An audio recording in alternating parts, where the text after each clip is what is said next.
جائے یا عالم بیان کرے تو آپ خاموشی اختیار کریں۔ وظائف بھی آپ اپنے دل میں کریں اور آپ پر سماعت فرض ہے۔ تو اللہ تعالیٰ نے ارشاد فرمایا وَإِذَا قِيلَ لَهُمْ، جب منافقوں سے کہا جائے آمنو، ایمان لے آؤ، کما آمن الناس، جس طرح کے صحابہ نے ایمان لایا، قالو، وہ منافق کہتے ہیں انؤمنو، کیا ہم ایمان لائیں، کما آمن الناس، جس طرح کہ کما آمن السفہاء، جس طرح کہ بے وقوف ایمان لے آئے۔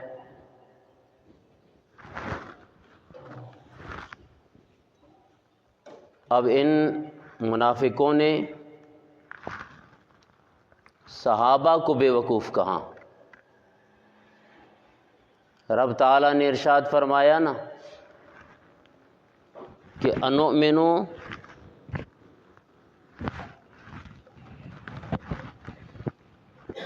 رب نے ارشاد فرمایا آمنو، ایمان لے آؤ،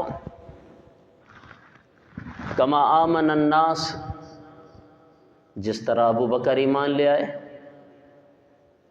جس طرح عمر ایمان لے آئے، جس طرح عثمان ایمان لائے، جس طرح علی ایمان لائے، جس طرح صحابہ ایمان لے آئے، اس طرح کا ایمان لے آؤ۔ تو پھر ان ظالموں نے کیا کہا کہ انؤمنو، کہ ہم ایمان لے آئیں، کما آمن السفہاء، جس طرح کہ یہ بے وقوف ایمان لے آئے۔ اللہ، رب تعالیٰ نے ارشاد فرمایا الا، خبردار، انہم ہم السفہاء، بے شک یہ منافق خود بے وقوف ہیں، ولکن لا یعلمون، ان کو تو اس بات کا علم بھی نہیں ہے کہ وہ اپنے آپ کو ایماندار اور دین کا ٹھیکیدار سمجھ رہے ہیں۔ رب تعالیٰ نے ان کی بے ایمانی کا، ان کی منافقت کا جواب بڑی تاکید کے ساتھ دیا جب انہوں نے صحابہ کو بے وقوف کہا۔ اب عزیزان محترم، کس بیس پہ ان منافقوں نے صحابہ کو بے وقوف کہا؟ کون سا ایسا کام صحابہ کرتے تھے کہ جن کو دیکھ کے انہوں نے کہا کہ جی ہم ان کی طرح کا ایمان لے آئیں؟ عزیزان محترم،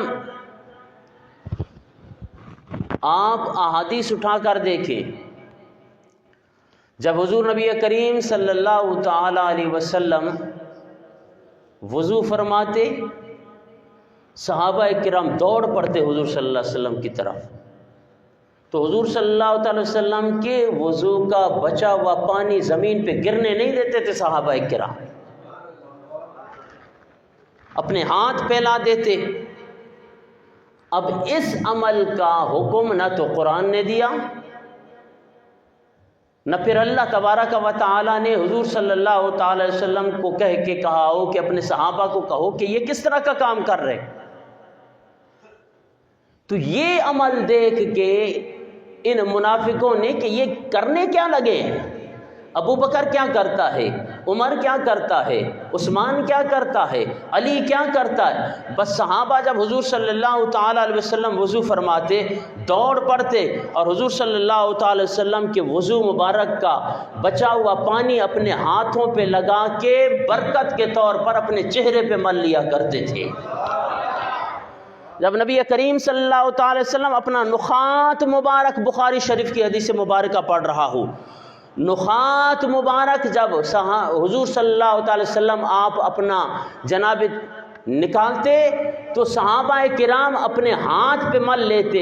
اب اگر کوئی صحابی رہ جاتا کہ جس صحابی کو حضور صلی اللہ تعالیٰ علیہ وسلم کے وضو کا بچا ہوا پانی نہ ملتا یا حضور صلی اللہ تعالیٰ علیہ وسلم کے جناب والا نخات کا وہ حصہ مبارک نہ ملتا, تو عزیزان محترم پھر وہ صحابی دوسرے صحابی کے پاس آ جاتا اور اسے التجا کرتا, اس سے تمنا کرتا, اس سے عرض کرتا کہ اے میرے پیارے دوست ذرا اپنے ہاتھ قریب لا, میں تیرے ہاتھ کو اپنا ہاتھ ملوں گا, اس طرح مل کے اللہ تبارک و تعالیٰ کے پیارے حبیب صلی اللہ تعالی وسلم کی برکت حاصل کروں گا.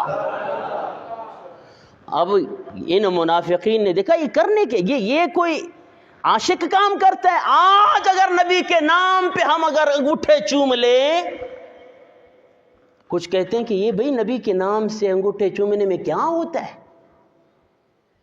یہ وہ بات کرتے ہیں جو دور صحابہ میں منافقین نے کی. ہم پوچھنا چاہتے ہیں کہ کیا قرآن میں یہ بات ہے کہ نبی کے جناب والا وضو کا بچا ہوا پانی اسے برکت کے طور پہ استعمال کیا جائے؟ نہیں. قرآن اٹھائیں, احادیث اٹھائیں, لیکن صحابہ کی جو محبت تھی نا حضور صلی اللہ تعالی وسلم سے, تو حضور صلی اللہ تعالی وسلم سے تو اتنی محبت, یہ تو میں آپ کو بتا رہا ہوں کہ وضو کا بچا ہوا پانی حضور نبی کریم صلی اللہ تعالی علیہ وسلم کا بول اور براز مبارک, جسے ہم اپنی زبان میں چھوٹا پیشاب اور بڑا پیشاب کہتے ہیں, یہ تیرا اور میرا جب نبی کے ساتھ نسبت ہو جائے تو وہ نسبت بھی اعلیٰ ہو جاتی ہے. تو صحابہ حضور صلی اللہ تعالی وسلم کا بول مبارک پی گئے. وہاں تو کسی کو شرک نظر نہیں آیا, کسی کو بدعت نظر نہیں آئی, کسی کو دیوانگی نظر نہیں آئی.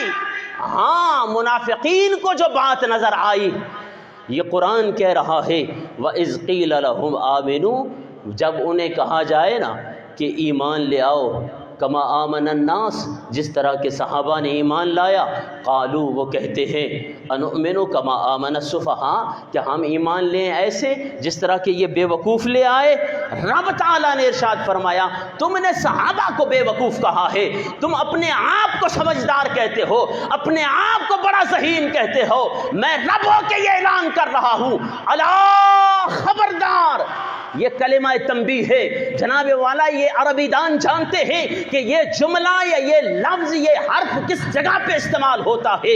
عزیزان محترم آج بھی اگر وانڈا گریڈ میں جناب والا کہیں پہ کرنٹ کا خطرہ ہو تو سرخ بورڈ لگا دیا جاتا ہے کہ یہاں پہ خطرہ ہے, خبردار اگر اس کو جناب والا ہاتھ لگاؤ گے تو اپنی جان دے دو گے. تو یہاں پہ خالق کائنات نے سرخ بورڈ لگا دیا, خبردار او ظالمو, او منافق کو, تم نے کہا کہ صحابہ جناب والا بے وقوف ہے, میں رب ہو کے کہہ رہا ہوں خبردار.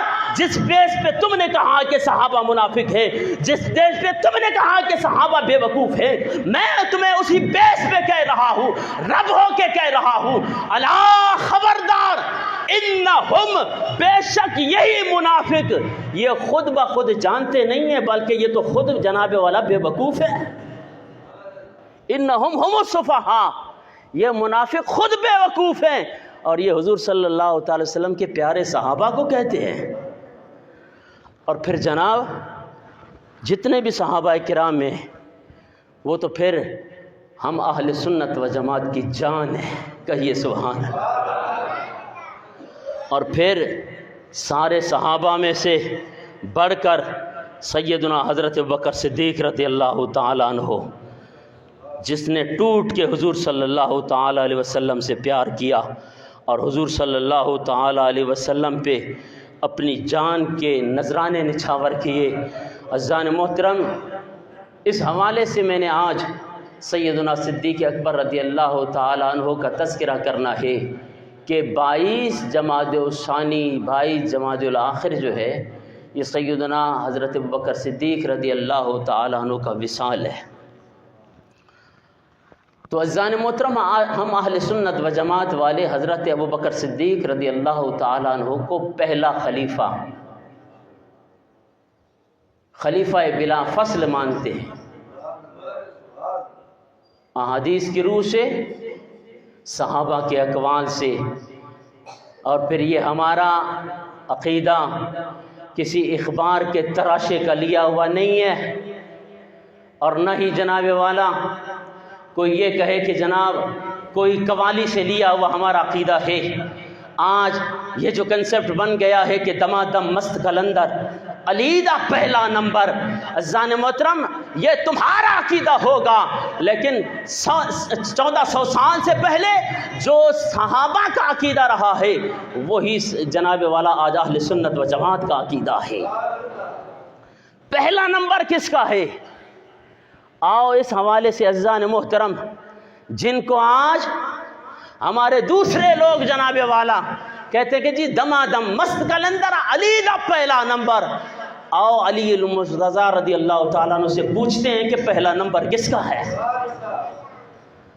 عزیزان محترم یہ احادیث مبارکہ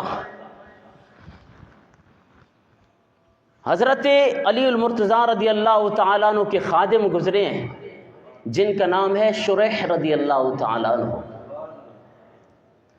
یہ حضرت علی المرتضیٰ رضی اللہ تعالیٰ عنہ کے دور میں قاضی القضات تھے، کوئی عام معمولی نہیں ہے، جناب والا چیف جسٹس کے عہدے پر فائز قاضی القضات، یہ حضرت شریح رضی اللہ تعالیٰ عنہ، یہ خادم ہے حضرت علی المرتضیٰ رضی اللہ تعالیٰ عنہ کے، اور یہ فرماتے ہیں کہ مولا علی مشکل کشا رضی اللہ تعالیٰ عنہ کو میں نے خود کوفہ کے منبر پہ بیٹھ کے یہ خطبہ دیتے ہوئے خود میں نے یہ سنا ہے کہ حضرت علی المرتضیٰ رضی اللہ تعالیٰ عنہ نے فرمایا کہ خیر هذه الامة بعد نبیہا، کہ حضور صلی اللہ تعالیٰ علیہ وسلم کے بعد اور انبیاء کرام کے بعد اس امت میں سب سے بہترین شخص ابو بکر رضی اللہ تعالیٰ عنہ،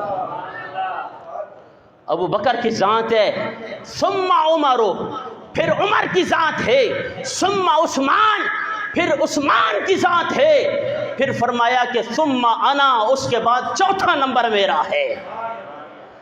حضرت علی المرتضیٰ رضی اللہ تعالیٰ عنہ فرمائیں کہ جناب والا پہلا نمبر ابو بکر کا، آج قوالی میں تم کہو کہ دمادم مست قلندر علی کا پہلا نمبر، علی کا چوتھا نمبر، خود علی المرتضیٰ رضی اللہ تعالیٰ عنہ فرماتے ہیں کہ دمادم مست قلندر ابو بکر کا پہلا نمبر۔ اور پھر عزیزان محترم اسی طرح آؤ میں بخاری شریف تمہارے سامنے پیش کروں، یہ حوالہ پیش کر کے میں آپ سے اجازت چاہوں۔ یہ بخاری شریف ہے، جلد اول ہے، صفحہ نمبر 518 پر یہ حدیث مبارکہ موجود ہیں، اور اس حدیث مبارکہ کے راوی کون ہے؟ حضرت علی المرتضیٰ رضی اللہ تعالیٰ عنہ کے صاحبزادے ہیں، اور جن کا نام ہے حضرت محمد بن حنفیہ رضی اللہ تعالیٰ عنہ۔ کہیے سبحان اللہ۔ ہمارا تو آج جناب والا دماغ پھیر دیا ہے نا، اہل سنت میں بھی جناب والا بھیڑ پیدا ہو گئے ہیں کہ جناب منبر پہ بیٹھ کے جناب والا ہم نے حق بات نہیں کرنی۔ عزیزان محترم یہ بخاری پڑھنے لگا ہوں، اور جس کو جناب والا کوئی اگر اتنا علمی گھمنڈ ہو تو وہ ہمارے سامنے آئے، ہم اس کے سامنے بخاری پڑھ کے ہم جناب والا بتائیں آپ کو کہ حضرت علی المرتضیٰ رضی اللہ تعالیٰ عنہ کے امام حسن امام حسین کے علاوہ اور جناب والا اور بھی صاحبزادے ہوئے ہیں، اور آپ نے کتنی شادیاں کی ہیں، اور ان جناب والا شادیوں میں سے یہ محمد بن حنفیہ رضی اللہ تعالیٰ عنہ آپ کے بہت لاڈلے پیارے جناب والا بیٹے ہیں۔ یہ حضرت روایت کرتے ہیں حضرت محمد بن حنفیہ رضی اللہ تعالیٰ عنہ، آپ فرماتے ہیں کہ میں نے ابا جان حضرت علی المرتضیٰ رضی اللہ تعالیٰ عنہ سے پوچھا کہ بابا جان ایک راز سے پردہ ہٹائیے، اللہ اکبر کبیرہ، ایک راز سے پردہ ہٹائیے کہ اس امت میں سرکار کے بعد، اس امت میں سرکار دو جہاں صلی اللہ تعالی علیہ وسلم کے بعد سب سے افضل کون سی ذات ہے؟ پوچھنے والا صاحبزادہ ہے، محمد بن حنفیہ رضی اللہ تعالیٰ عنہ. اور اب جواب دینے والے کون ہیں؟ علم کا سمندر حضرت علی المرتضیٰ رضی اللہ تعالیٰ عنہ. اور اہل سنت کے نزدیک چوتھا نمبر حضرت علی المرتضیٰ رضی اللہ تعالیٰ عنہ کا. آپ فرماتے ہیں، اور یہ نہیں کہ جناب سوچنے لگ گئے کہ اتنا بڑا اہم سوال ہے، کون بتا سکتا ہے کہ حضور صلی اللہ تعالیٰ علیہ وسلم کے بعد سب سے بڑا مرتبہ اور حضور صلی اللہ علیہ وسلم کے بعد سب سے افضل کون سی ذات ہے؟ حضرت علی المرتضیٰ رضی اللہ تعالیٰ عنہ نے بغیر سوچے سمجھے کہا کہ ابو بکر کی ذات سب سے افضل ہے.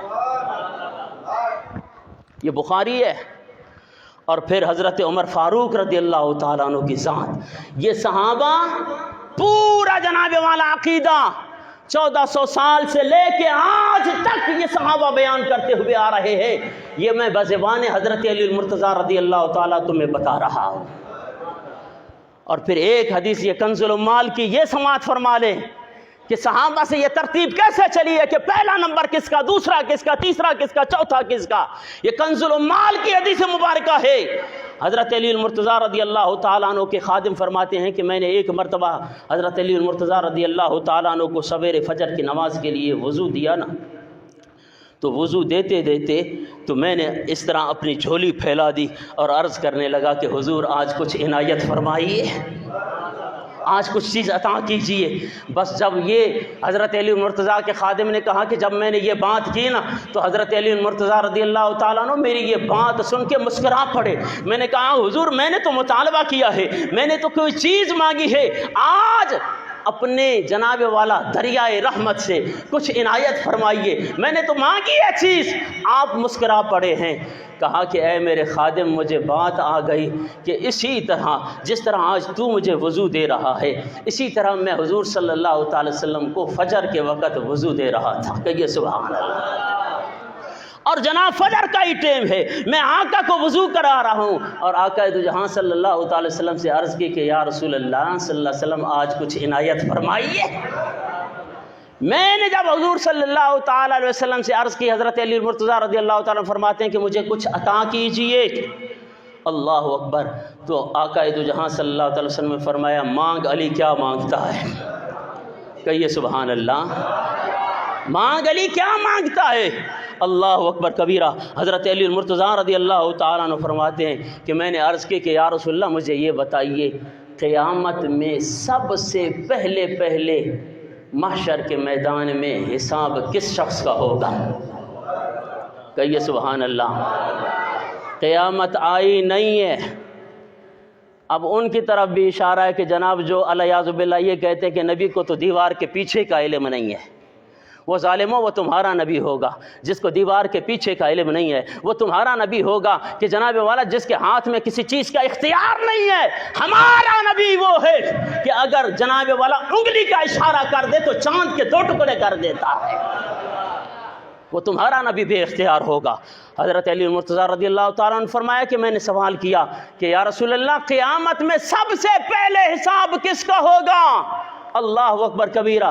بغیر سوچے سمجھے اور بغیر تدبر کے میرے آقا نے فرمایا سب سے پہلا حساب ابو بکر صدیق رضی اللہ تعالیٰ. یا رسول اللہ اس کے بعد. اللہ اکبر. میرے آقا نے فرمایا اس کے بعد عمر کا حساب ہوگا. یا رسول اللہ تیسرا. میرے آقا نے ارشاد فرمایا تیسرا جناب والا تیرا حساب ہوگا. اب ترتیب الٹ گئی.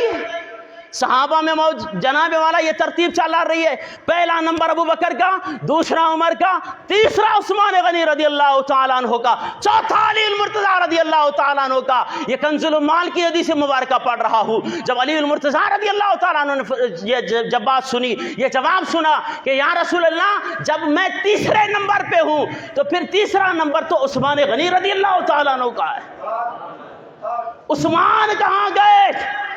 میرے آقا نے ارشاد فرمایا عثمان وہ ذات ہے جو قیامت میں بغیر حساب و کتاب کے جنت میں داخل کر دیے جائیں گے.